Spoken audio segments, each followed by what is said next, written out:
Tourism.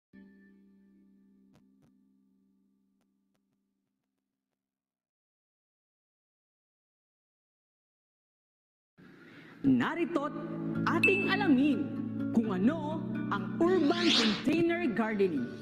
Ang container gardening ay isang pamamaraan ng pagpapatubo ng halaman sa pamamagitan ng mga recycled na materials tulad ng mga lumang plastic na bote, lalagyan at kung ano-ano pa. Mga materyales na kakailanganin: container, gunting o cutter, lupa, tela, at binhi o punla. Narito ang pamamaraan. Hatiin sa dalawa ang bote. Butasan ang gawing itaas ng bote gamit ang iyong gunting o cutter. 1 pulgada ang pagitan ng bawat butas. Gumupit ng tela upang gawing ngitsa. Ipasok ito sa bunganga ng bote. Ilagay ang lupang pagtataniman. Lagyan ng tubig ang ibabang bahagi ng pagtataniman. Dagdagan ito ng likitong organikong pataba tulad ng organic concoction o vermity kung mayroon man. At itanim ang punla o binhi. Diligan ng bahagya lamang. At yan ang ating alamin.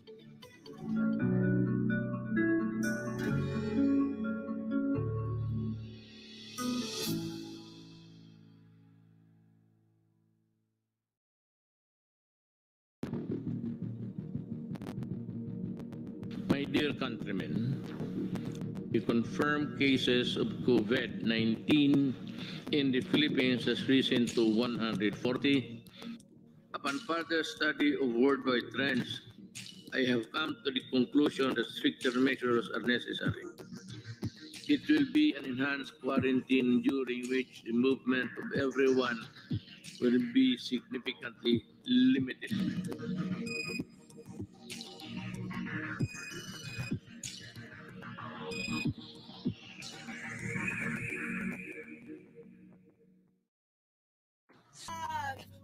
Parang binigyan tayo ng chance para mag-isip na mas maraming innovations. Kung pwede kaya mag-online, tapos hinimay. Pwede kaya tayo magkaroon ng TV show, ATI People Saturday Channel.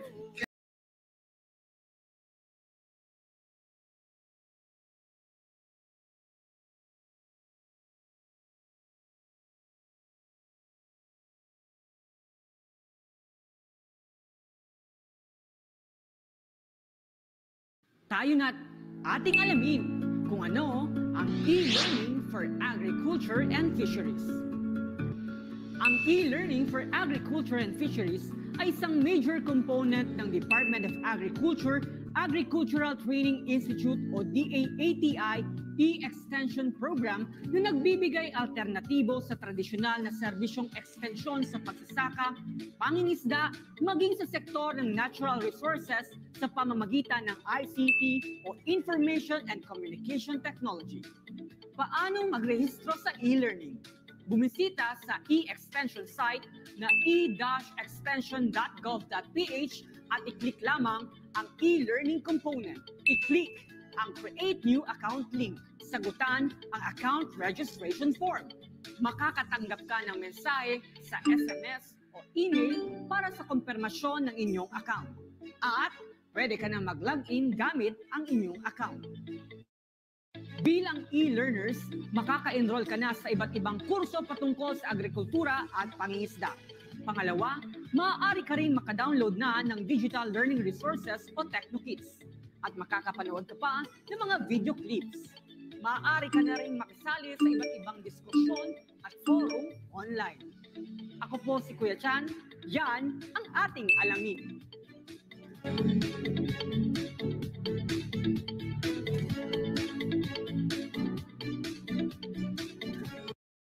Siguradong pagkain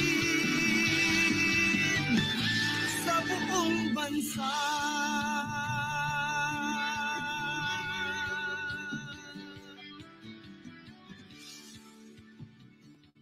ATI Bicol ECQ, lumawak ang mundo na mag-virtual visit sa ating mga kliyente. Lumawak ang mundo, hindi tumigil ang mundo. Umabot tayo ng US, Asia, at higit sa lahat, naabot natin yung ating mga karalang Bicolanos na may hook up din na FBI. Ang ating pong training facility ay check na check. So, papaigtingin po ng ATI ang information services namin. Dahil hindi na po pwede ang face-to-face, so gagamitin natin ang power ng social media. Sa mga sasaka, ako sa kanila ang radio broadcast, sa ating mga extension workers, syempre, with internet, online training. Nadaanan ko yung word na salabay, tapos nag-struck siya sa akin. Tapos tinignan ko yung iba't ibang meanings niya. All together, togetherness, magkakasama. And I think it's actually perfect Bicol word for teamwork. Okay? So sabi natin, ATI Bicol Sarabay Channel. Ibig sabihin, Sarabay Channel, hindi lang si ATI yung sabay-sabay na nagpo-provide ng capacity building. Kasi whole day. So ibig sabihin, every hour na tayo nagpo-provide ng capacity building doon sa stakeholders natin. Either farmer yan, agriculture, extension worker yan, private sector yan. At kahit sino doon sa pillars of extension, the national government agencies, the state colleges and universities, the local government units, and even the private sector, sarabay sila sa atin sa pag-learn. Sarabay na natututo sila sa pamamagitan ng blended approach.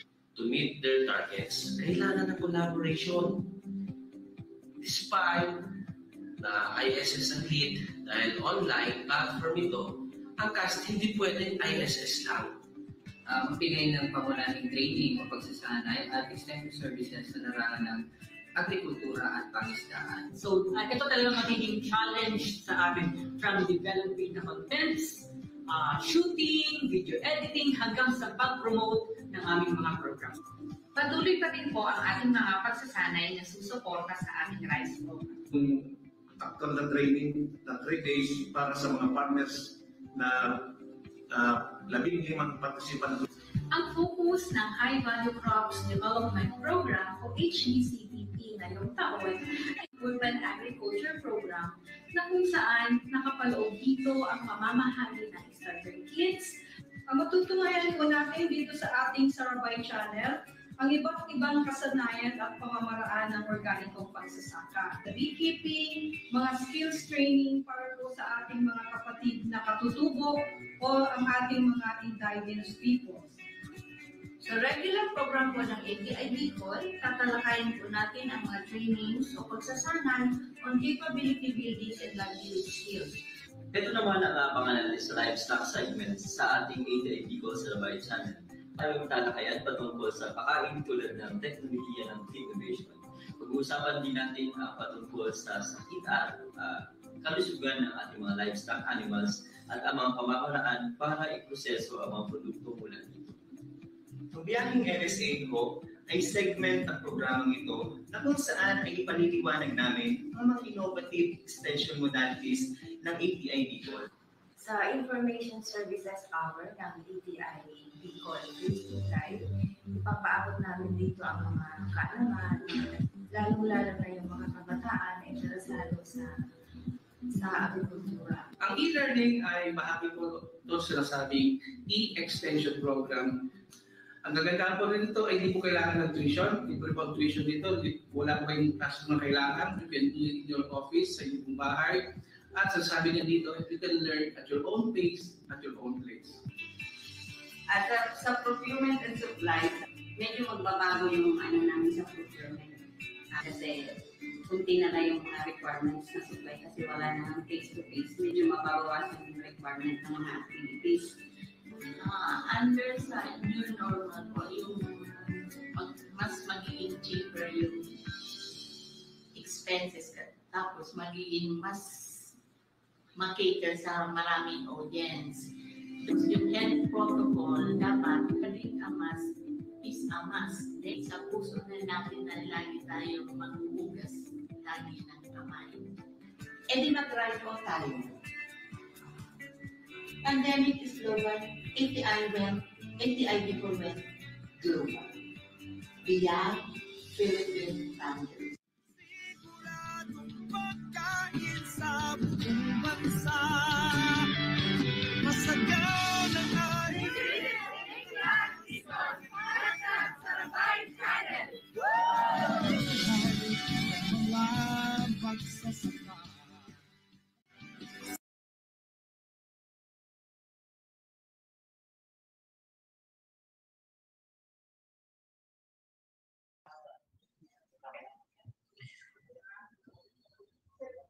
So yan, magandang hapon po sa lahat na naririto po sa breakout session. Ang topics po natin ay of course financial literacy and how to establish a farm school. So ako po si Kuya Chan, makakasama niyo po ngayong hapon. Kasama pa rin po natin si Miss Laika, Miss Charlene Freeman, and si Miss Ella Baharo. And of course, nandito pa rin po sa kasama pa rin po natin si Sir Alec Obligacion. So yan. Meron po kaninang katanungan. Pwede po bang mag-loan pag livestock ang business na gusto ko? Halimbawa daw po ay piggery po ang kanyang business. So sino po ang sasagot? Yes po, pwede ka po mag-loan. Pwede ka po mag-loan pag livestock ang business na gusto mo po. Meron po tayong mga agencies, government agencies na may mga financing program. Katulad po ng Land Bank of the Philippines, merong Agriculture and Fishers Financing Program. Meron din po ang Development Bank of the Philippines, Sustainable Agribusiness Financing Program, and meron din po ang Agricultural Credit Policy Council or ACPC ng Agricultural Credit and Financing Program. So pag meron pa po kayong mga further questions or inquiries, you can visit po their websites and thank you po. So yan, thank you po, Ms. Laika. Pangalawang katanungan po, how long does PCIC process claims? So ayan, magandang hapon po sa inyong lahat and maraming salamat po sa lahat ng nanonood kanina na ang aming pagtalakay about sa financial literacy. So regarding that question po about kung gaano kahaba ang pagkuha ng insurance sa PCIC is hindi natin yan makakalculate. Pero para mas malaman natin, pwede po tayong pumunta sa Camarines Sur ka po, nakadestino. So pwede kang pumunta sa PEO Unit 205 sa 1 Magsaysay Corporate Center ng Magsaysay Avenue, Naga City. Nandun po yung office ng PCIC. And meron actually ang PCIC pinost na telephone number sa kanilang website. So meron silang dalawa dito po sa Naga City. So ang first number is 0946-738-8230 and 0929-776-8897. And meron din silang website which is pcic.gov.ph. Okay po. So thank you very much. Pangatlong katanungan, in a business daw po, when we say income, are we talking about net income po ba or gross income? Okay. I will define first what is the definition between the two, the gross income and the net income. So ang gross income po is the total amount of business earnings from selling their goods and services or their product before subtracting all the expenses, the tax and other expenses po na meron ang business. While the net income po is the total of revenue or the sales po ng goods or services po na ino-offer ng business, na mina-minus na po doon ang expenditures, other expenses, the depreciation, amortization, interest, or whatever expenses po na na-incur ng business. Yan. So thank you very much, Ms. Cha. Then ito naman po para kay Ms. Ella po yata. Ito, pwede po ba ipa-insured ang Nyogan? Ang kanyang lawak daw po ay 3,000 square meter. So ayan, yung insurance for coconut farmers. Meron po ang PCIC na ino-offer na insurance for coconut farmers and pwede po sila ipa-insured. Ang minimum of 0.25 po ang kanilang pwedeng i-insured. So for further details, punta tayo sa pcic.gov.ph. Nandoon lahat yung mga requirements na dapat nating makuha lahat, and then doon lahat kung ano yung kung ilang square meters ba or gaano kalawak ba ang land requirement na pwede sa crop insurance. Yan, thank you very much, Miss Ella. So, sa mga nandito po ngayon sa breakout session na po ito, pwede po kayong magtanong. So, para po masagot po ng ating mga kasama dito. And of course, kung tungkol naman po sa farm school, tatanungin po natin si Sir Alec Obligacion. So, sige po, feel free to ask questions.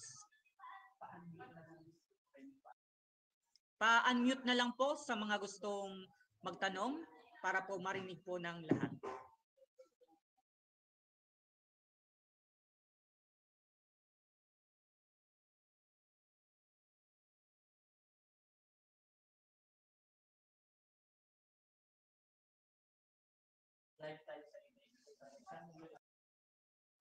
Okay naman po kung nahihiya po na magtanong on screen, pwede pong i-type po ang inyong mga katanungan kasi live po tayo sa Facebook, ang ATI Bicol. So yan, pwede po kayo doon magtanong and babasahin po natin, itatanong po natin sa ating mga kasama dito.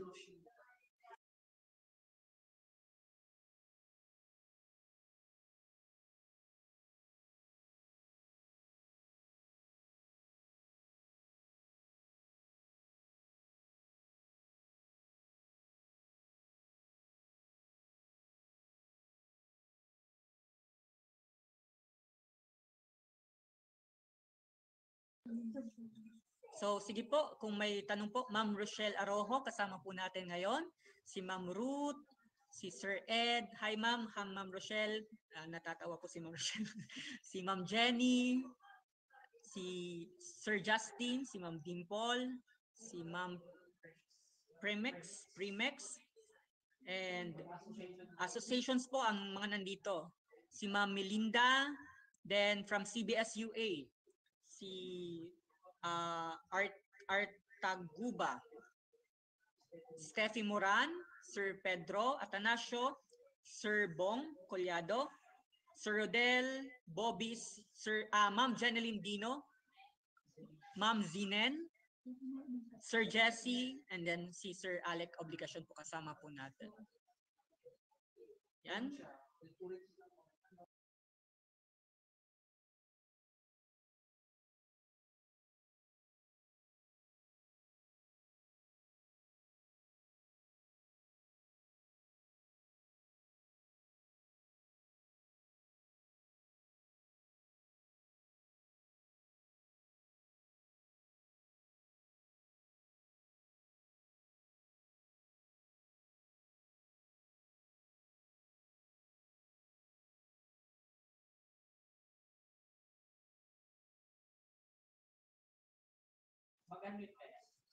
So may concern po si Sir Ed Aspra para po kay Sir Alec Obligacion po. Bale ngayon lang namin inaasikaso lupa namin, need namin siguro additional funding para ma-establish yung plan namin to put up integrated farm. So what facilities po available para maka-avail? Sir Alec Obligacion.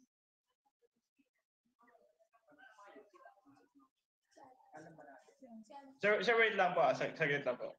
Sige po.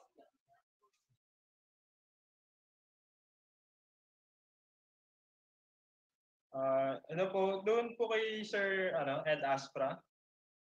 Pwede po tayong mag-request po sa ating mga LGU ng funding po siguro. Assistance sa ating mga MAU or CAU. Pwede din po tayong lumapit sa ating congressman. So, pwede po tayong mag-letter sa kanila. Ipapakita po natin yung ating plans.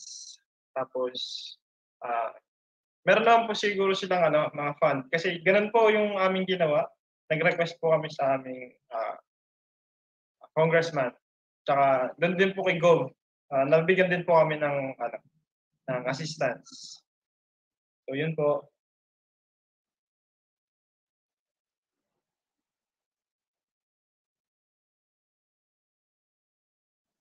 So, okay na po? Sige po, Sir Ed. Sir Ed, kung okay na po ba yung sagot ni Sir Alec?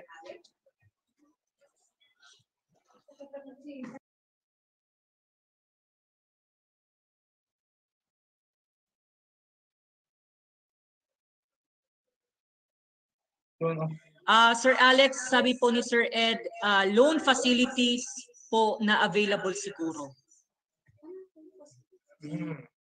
Ma'am, saglit lang po. May kakausapin ko lang po siya. Wait lang po.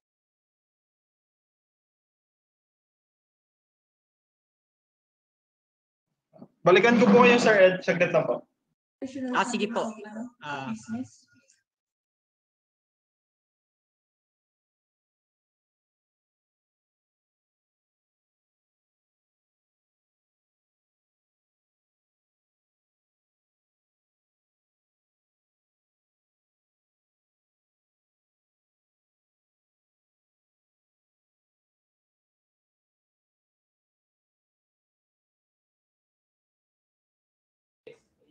Medyo malaki din kasi po area na sa 24 hectares. Doon kasi is that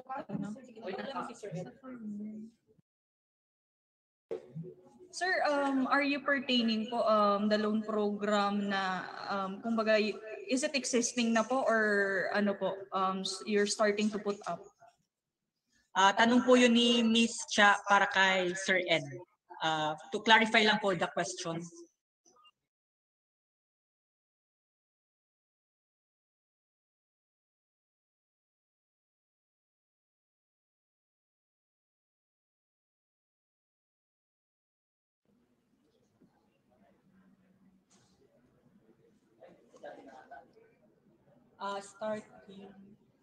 Starting to put up, been idle for a long time. Is it business or farm, sir?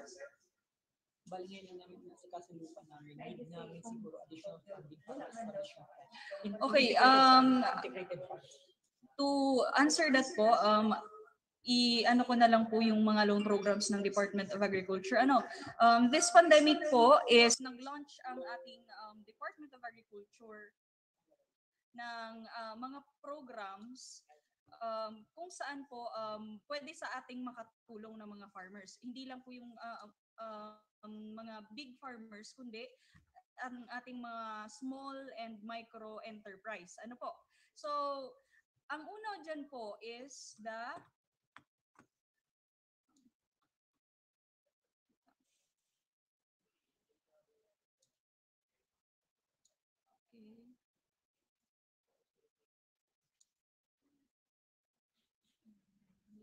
Okay.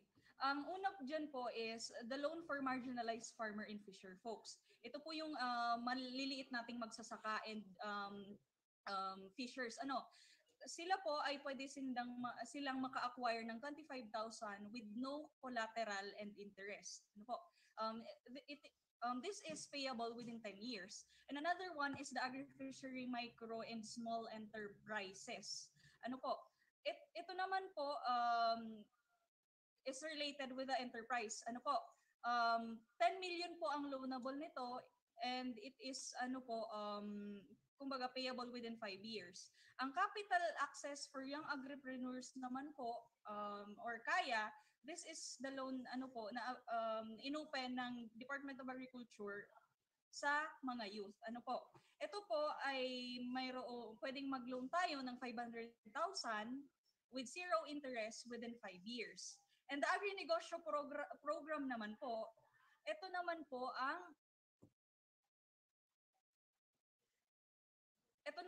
ang loan program sa agri-fisheries, micro and small enterprise po na pwedeng makatulong po sa ating mga magsasaka para sa kanilang capital requirements, kung kulang po operation para po maka-acquire ng fixed asset.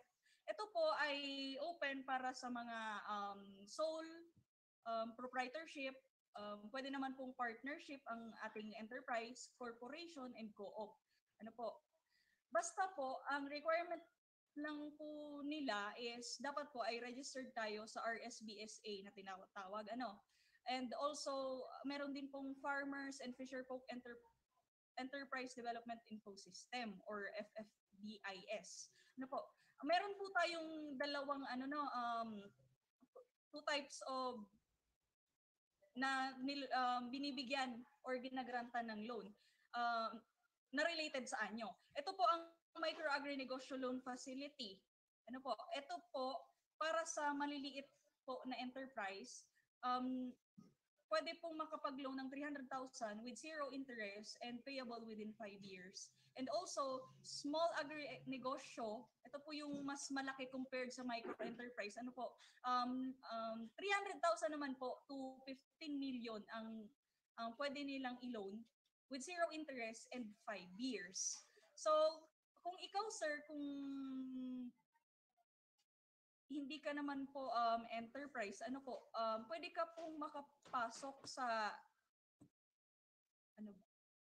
sa marginalized farmers and fisher folks. Ano po? Yun po, sir. Kung starting pa lang. Okay po, thanks.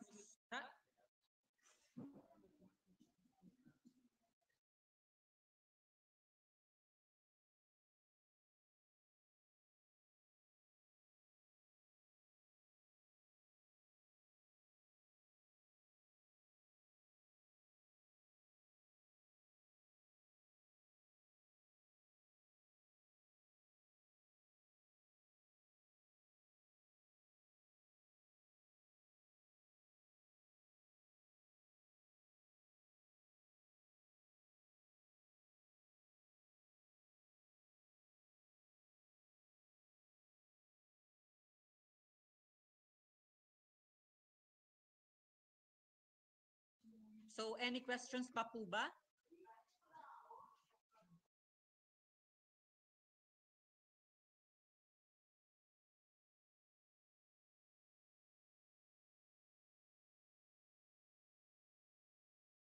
Okay. So, meron pong question from Miss Rochelle Arojo. Paano po maging qualified doon sa loan for farmers worth 300,000? Ano-ano po yung mga requirements and paano po binavalidate yun? So, okay po.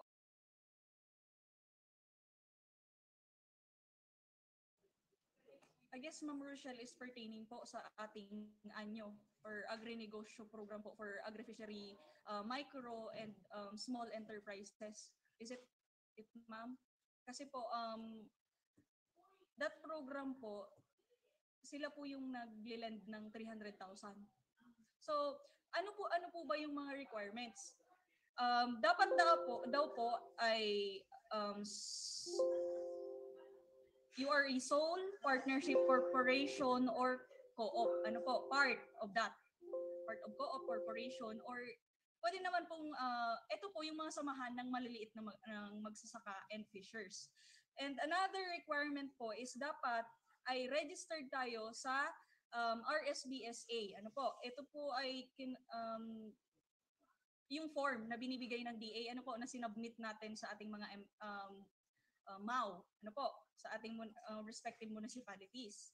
And also, yun nga, ang dapat po na qualified kayo po sa lahat ng kumbaga requirements na nabanggit ko. And to further answer that question po, you can also visit the website of the DA. Nandun po yung complete na instruction kung paano po ba ma-avail yung loan nila. So yung mga nasabi ko po ay mga kabilang lang sa mga requirement ng ating DA, no? Yan, thank you po Ms. Rochelle for that question. Any other question po?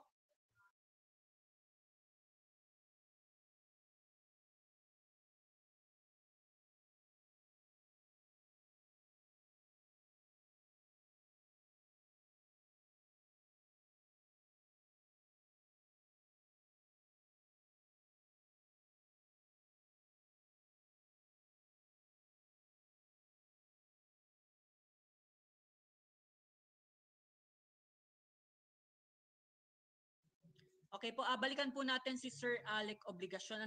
May sagot po siya kay Sir Ed. Sir Ed, yung farm po namin ay nag-start po kami ng pakonti-konti in terms of building facilities. Nag-loan daw po siya or sila sa bangko and slowly po na-build up na po yung farm. Sir, pasensya na. Nagloloko po yung internet sa akin. Medyo maulan po. Kaya nawawala-wala po yung aking connection. Hello, sir. Sige po, Sir Alec. Opo, nawawala po yung aking connection. Magre-reconnect na lang po ako pag nagka-problema. Sige po, sir. Sige po. Okay, thank you po.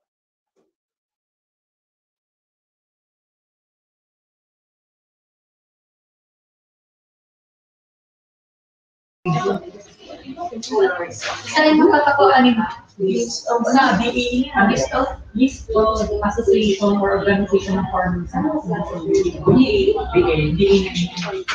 Siguro kita. Dapat may agriculture sa lang website. Ang sa website na okay na in the bit. Mana Igwa ang PCI insured lang. Saan makakakuha ng associations or organizations ng farmers dito sa Bicol? Bicol.da.gov.ph. Okay po, kay Ma'am Steffi po, kung saan makakakuha ng list ng associations or organizations ng farmers dito sa Bicol Region, makikita po natin ang listahan sa website po ng DA. Visit you can visit po the bicol.da.gov.ph. Doon po yung makikita natin yung mga listahan ng organization.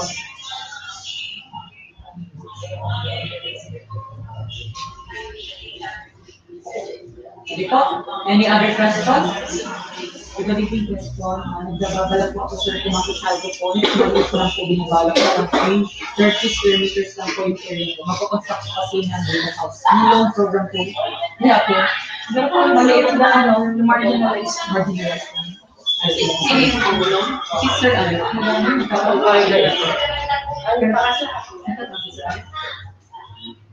okay po. From Ma'am Justin, Sir Justin or Ma'am? Nagbabalak po ako sir pumasok sa hydroponics, maliit lang po binabalak po around 30 square meters lang po yung area. Magko-construct siya ng greenhouse. Anong loan program kaya po ang pwede pong ma-avail? Ano po mga requirements na kailangan? Siguro yung sinasabi po ni Ms. Cha kanina na marginalized farmers. Marginalized farmers. Doon po, makakapag-loan tayo ng 25,000 up to 25,000 no collateral and interest. Payable po siya within 10 years. Ano po? And what are the requirements? So, ang requirements po dito, anyway po, ang Municipal Agriculture Office po, kumbaga nagbabalidate kung ng mga eligible borrowers po na makakapasok sa loan programs. So, ang requirements po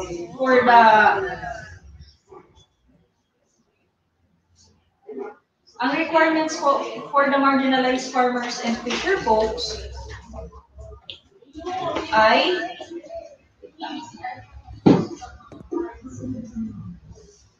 government ID. Dapat registered government ID talaga, and 1-by-1 picture and loan application po na pwede natin makuha sa DA din. And promissory note. Ano po?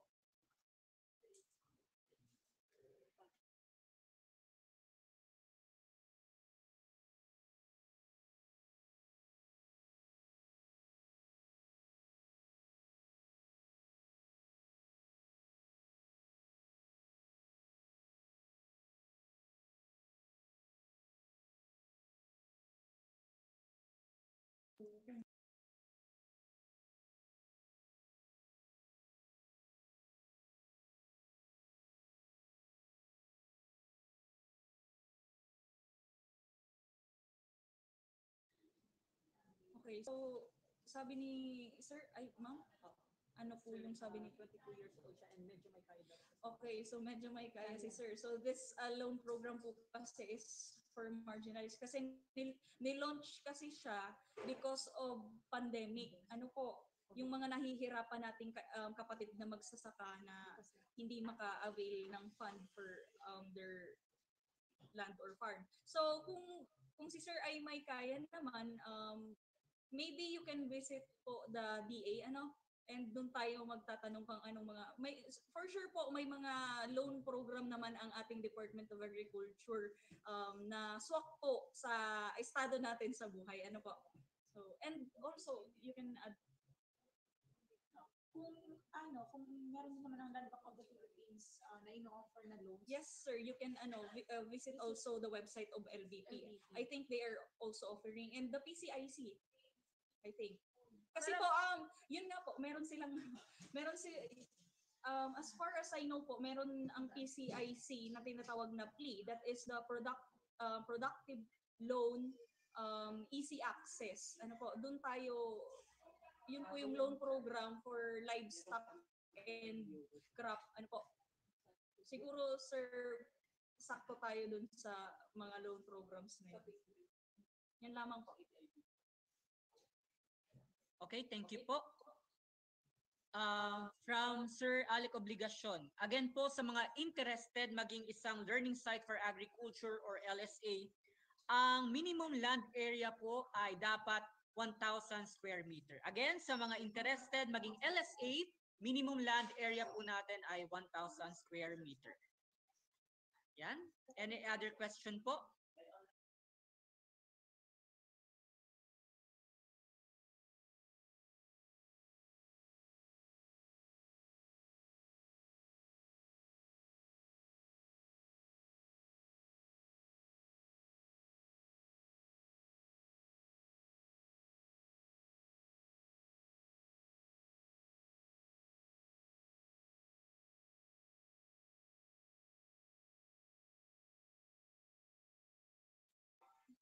Any other question po?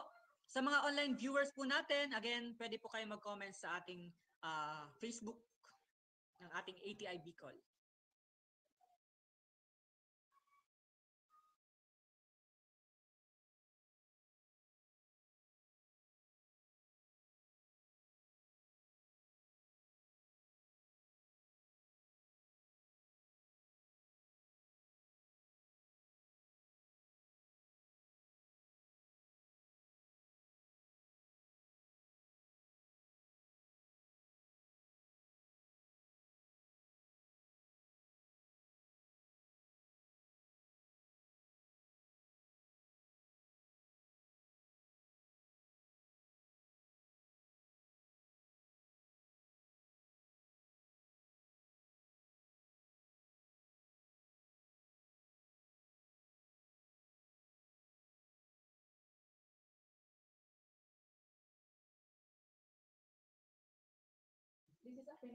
So, ito pong breakout session po ito, topic po natin dito is financial literacy and how to establish farm schools. Sa mga may mga katanungan po regarding loan program ng DA, ibang breakout session po 'yon. Pa-click na lang po sa link na makikita sa CamSur Chamber of Commerce para po masagot po yung mga katanungan po natin.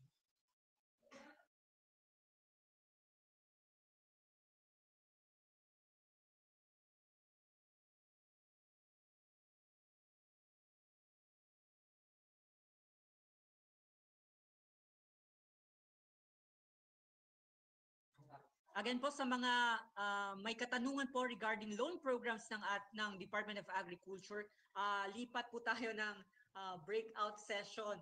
So kasi topic po natin dito, financial literacy and how to establish farm school. Again, may sagot po ulit si Sir Alec Obligacion kay Sir Ronald. Yung facility, Sir Ronald, ano po yung ito yung tanong ni Sir Ronald Bernardo. Anong facilities ang required para sa learning site for agriculture? So sabi ni Sir Alec Obligacion, yung facilities po na kailangan natin, una, dapat may holding area or training hall. So importante pong meron po tayo niyan. Comfort room, may CR po. So iba po yung comfort room sa washroom. And then dapat po may technology demonstration facilities. So yun po yung mga facilities na kailangan kung kayo po ay interesado magkaroon ng LSE. Any other questions?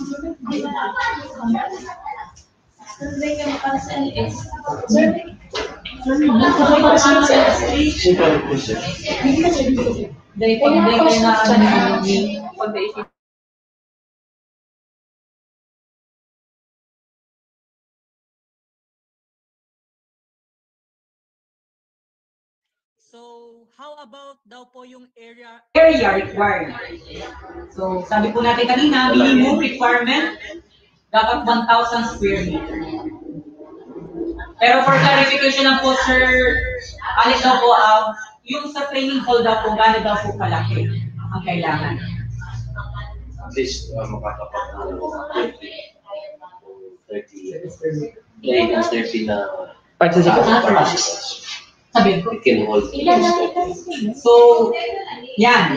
Ang training hall po dapat daw po, at least we can accommodate 25 to 30 persons. Ganun po siya kalaki dapat yung training hall po. Yung normal, ano yan, normal. Thank you very much po, Sir Ronald Bernardo, sa question. Normal siya. Kasi kung nilapande. Lalo na ngayon, wala na po. Okay na po, 25 to 30. May katanungan po ba?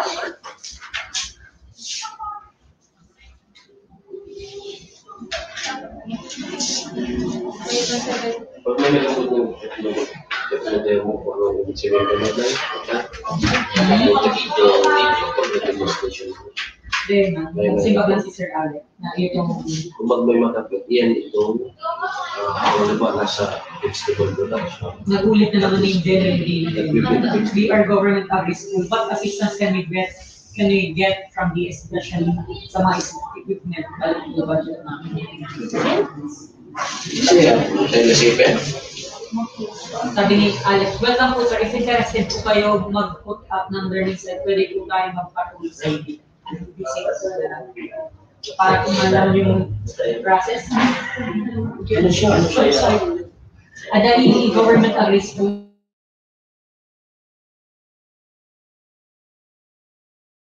Baka.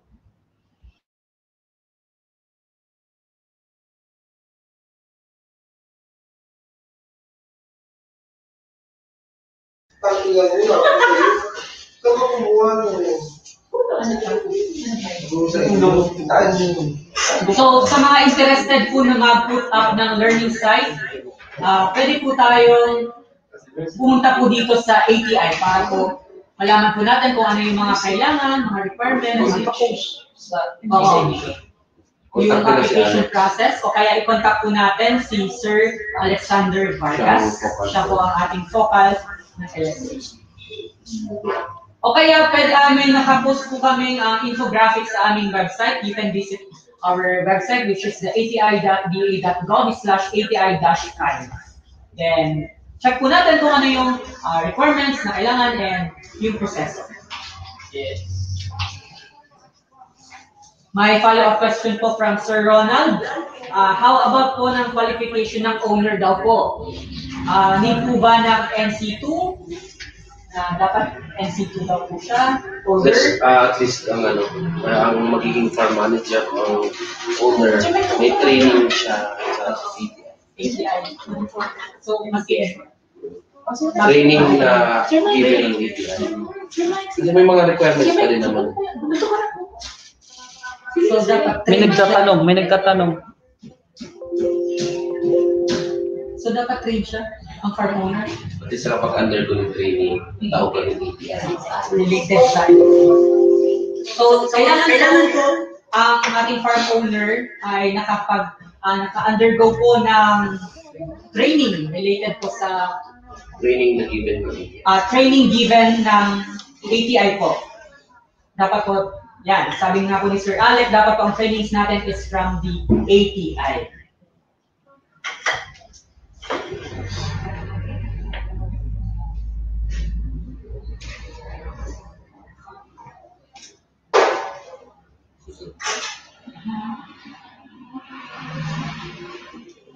Okay po, may katanungan po po ba?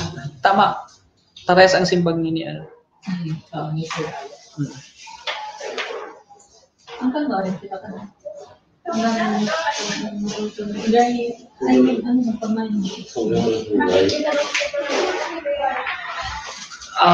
Ano? Sige, kung wala nang tanong, tawagin mo si si Aguirre, yung taga ano siya, council chamber, kung mag-stop na ba tayo o hindi. Sir Aguirre, ano po ba?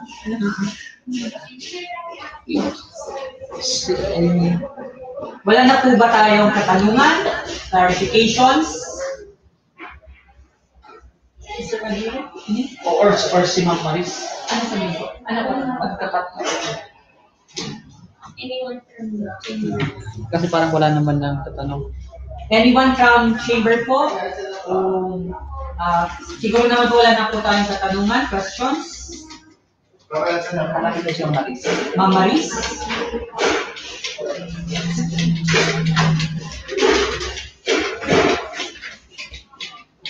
May man sa live? Nandito siya, oh. This one. Then, sa live, may man viewers na. Ay, wala po. Walang tanong sa live.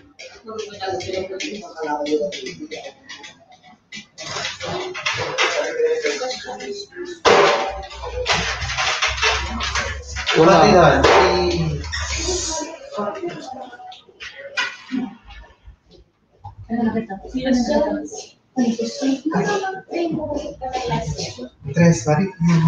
Okay po, sa or baka may last call po for questions, kung meron pa po. Kung wala, kung wala na po, pwede na po natin itong breakout session. Halika na, Billy. O hindi pa po Nandyan na.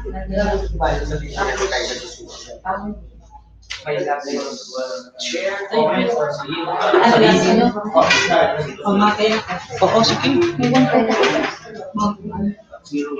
Okay po, sa ating mga kasamahan po dito, mga ladies, any last messages or na gusto nyo i-share? So, go. Fix na lang yun.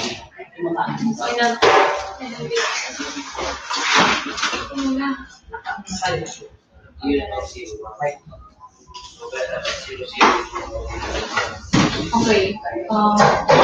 Ang aking topic kanina is all about personal financial goals. So, ito na lang po yung big ko.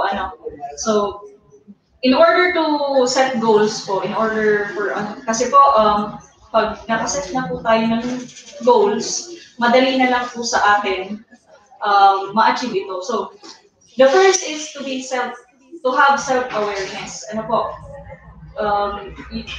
You ought to possess po that characteristic because kumbaga, dyan po magsisimula kung paano natin i-direct ang ating mga actions para po makuha ang ating personal goals. Kumbaga, kung aware ka sa sarili mo na you have vices, na kumbaga naisip mo na makakatulong na ang pag-stop mo ng mga vices mo in order for you to reach your goal, stop it. And focus po in what we actually like. Kumbaga, it is very important for us po na we are focused po kung ano po yung personal goal natin. Kasi nga po, sabi ko kanina, no matter what happens, gagawa tayo ng ways in order for us to achieve that goal. No. And be realistic.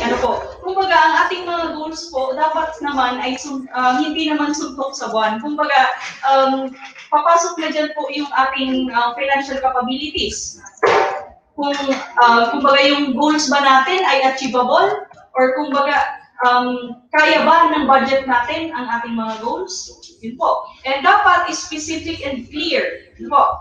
And also, dapat may time frame po tayo para, kumbaga, meron tayong time frame sa sarili natin para ma-achieve yung goal.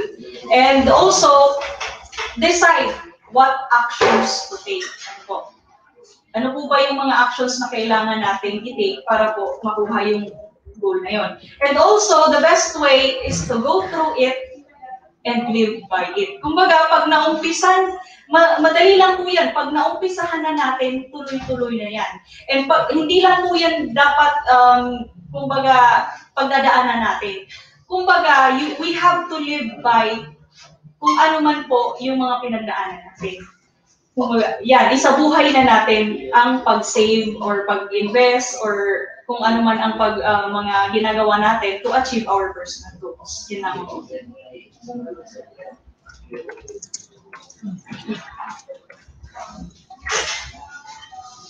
Ayan, so sa budgeting po, mga final tips din. Yung number 1 is to set realistic goals. So, di ba walang mas nakaka-demotivate sa atin mag-budget? Pag hindi natin na-achieve yung mga goals na sinet natin. So, kailangan yung mga sinet natin goals is realistic para mas ma-motivate tayo yung pagpatuloy yung pag-budget. And second is to track every expenses. So, lahat ng expenses, kahit daily na pag-track natin, kailangan sinusulat natin lahat para aware tayo sa mga pinagdaraanan natin ng pera natin, kung saan napupunta yung pera natin. Kasi yung mga little expenses minsan na hindi natin napapansin, pag kinumpute mo at end of the month, nagpapile up, malaking amount na pala siya. So, and last is to separate our needs and our wants. So, kailangan natin, pag may bibilin tayo or may binabalak tayong i-purchase, kailangan natin tanungin sarili natin kung kailangan ko ba to or gusto ko lang to? Or makakatulong ba to achieve my financial goal? Or mas mapapalayo ako doon? Or anong mangyayari pag hindi ko to biniling bagay?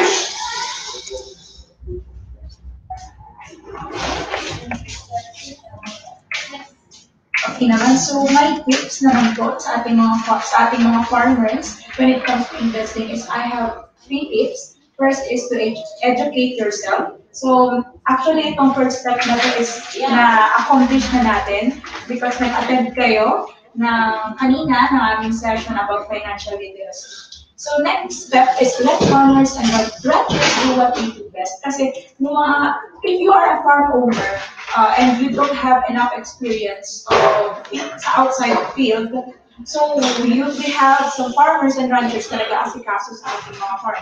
So we need to ibigay natin yung tiwala natin sa kanila. And lalo natin palawakin pa yung nalalaman nila by letting them attend some trainings. First one is to give your long-term or short-term investment patience. Kasi patience, sabi nga nila patience is a virtue. And if kung meron tayong patience, kasi ang pera hindi agad-agad din, hindi porket naglagay ka ng pera dito sa isang bagay, is lalago na siya agad-agad after ilang days. Ang pera kasi is paunti-unti siyang dumadami by managing na tama yung pag-invest mo and nag-invest ka sa tamang tao o tamang business. For tips on having insurance, siyempre kailangan din ng insurance to protect our investments. So meron akong 7 tips para sa inyo. So first tip is to use agricultural insurance to mitigate risk.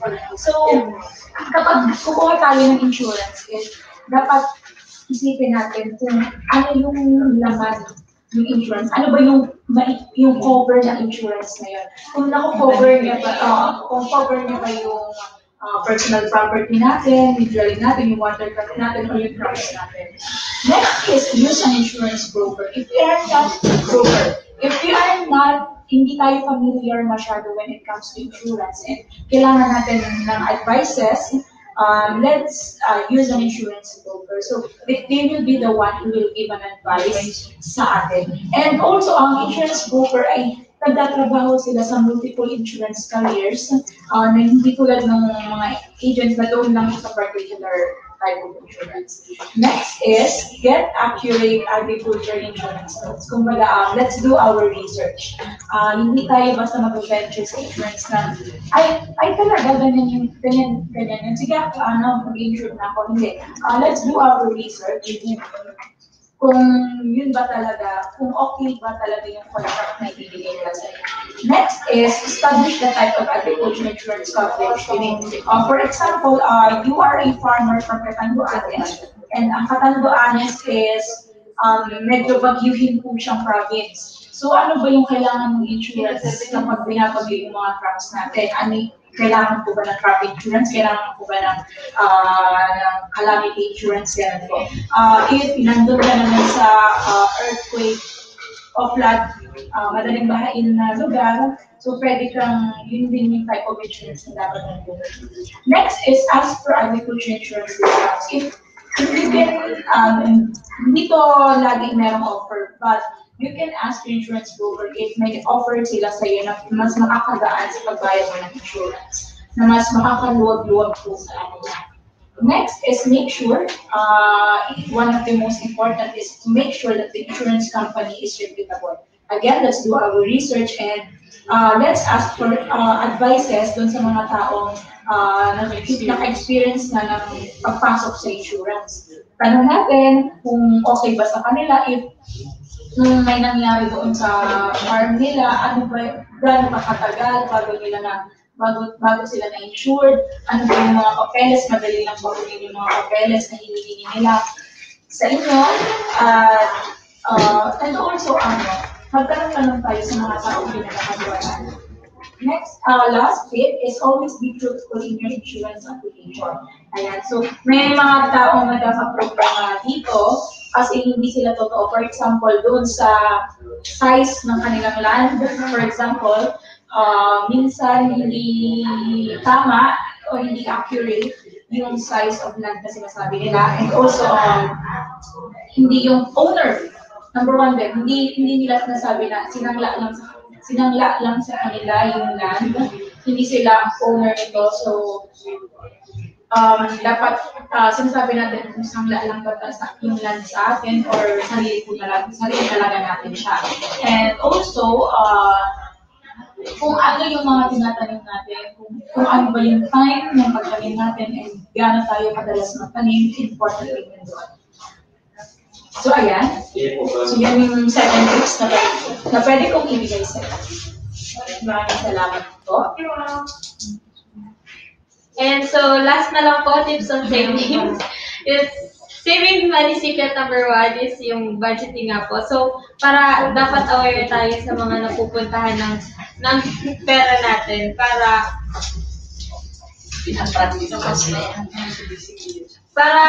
maging aware tayo sa trend ng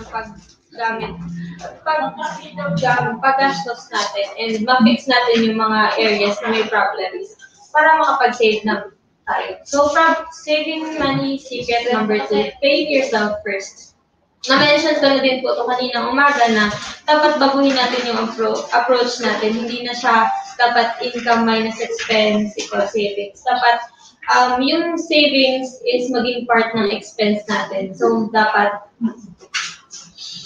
income minus savings equals expense. And lastly is to spend less than you earn. So, dapat maging disciplined and responsible tayo sa pag-spend ng pera natin. Yeah, thank you. So, thank you very much po sa ating mga naging speakers sa financial literacy. So, sana sa mga tips na naibigay nila ngayon ay mas marami ang magiging financial literate na natin po. So, last question po para sagutin po natin from Miss Catherine Viñas. Sabi niya, after being an LSA, what's the next level po? I heard about school for practical agriculture. So, how does it differ from farm school and LSA? So, ang LSA po, ang next level niya na po is the SPA. So, yan na po yung SPA. Ang pagkakaiba niya po, ang LSA can accommodate 25 to 30 persons. Ang SPA po, pwede na po yung live-in trainings. pwede nag-accommodate na, doon na natutulog yung mga participants. Then nag-upgrade na po yung mga facilities nila. Then itong dating nagkaano lang. Yung farm nila nag-upgrade na rin. Yung owner, siya na yung nag-RP. So yung owner po ng farm, siya na po ang nagiging research speaker po. So yun po yung next level ng LSA. Yung sinasabi naman pong farm school, iba rin po yun. Sa TESDA rin po yun eh. TESDA Accredited Farm School. Sa TESDA Farm School, sa atin is School for Practical Agriculture. So sa TESDA po is farm school. Sa ATI po is School for Practical Agriculture. So yun po. Pero bago sila maging farm school ng TESDA, hihingan sila ng requirements as dapat LSA sila. Yun. Pero po, para po maging farm school po kayo, hihingan po kayo ng TESDA ng parang certification na kayo at LSA ng ATI. So yun naman po yung requirement ng farm school sila. Farm school ng TESDA. So sabi po ni Sir Alec, additional po kailangan na SPE ka bago ka maging farm school ng TESDA. Tama. Learning site. Learning site lang. Okay po. So thank you very much po sa lahat ng nagtanong. And so maraming salamat po sa mga participants, sa ating mga naging resource speakers, kay Miss Laika, kay Miss Chat, and kay Miss Ella, and of course kay Sir Alec. So maraming salamat po sa pagsagot po ng mga katanungan po ng ating mga participants. So maraming salamat din po. Kaway-kaway po. Yan, on behalf po ng aming Center Director na si Ma'am Elsa A. Parot, maraming salamat po sa mga participants, sa mga, of course, sa Camarines Sur Chamber of Commerce and Industry. Maraming salamat po sa pag-invite po sa ATI. And ako po ulit si Kuya Chan, Diyos Mabalos po, and marahay na ako. Ito po ang ating kaugnan sa Radio Magazine Program. Ito po ang inyong naging si Kuya Chan. Chan, ma-play pa kita. But before ma-play,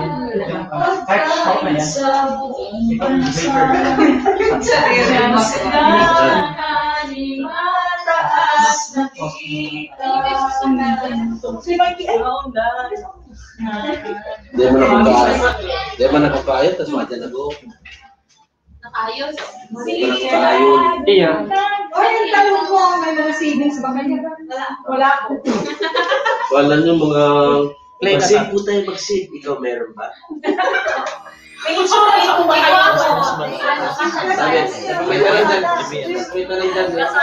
May tanong. Ano na mo ba? Sabi ko sa niya, siguro. Sige po, kung gusto nyo may insurance kayo, please contact. Bakit ka talaga? Our financial advisor. We uphold leadership in agricultural extension through our network of 16 training centers located at the heart of rural communities across the country. We equip extension workers, farmers, and other key players in agriculture with outcome-based knowledge and skills. Our services are anchored on 6 thematic platforms of our core functions. We synergize agriculture with informed and capable professionals. The farmers, the fishers, and their families, infusing them with knowledge, developing their skills with the mindset to make a difference in their community. Our passion to serve finds fulfillment as we inform, support, and sustain the growth of urban and rural communities. We connect with partners in agriculture to uplift the human capital and hasten socio-economic progress.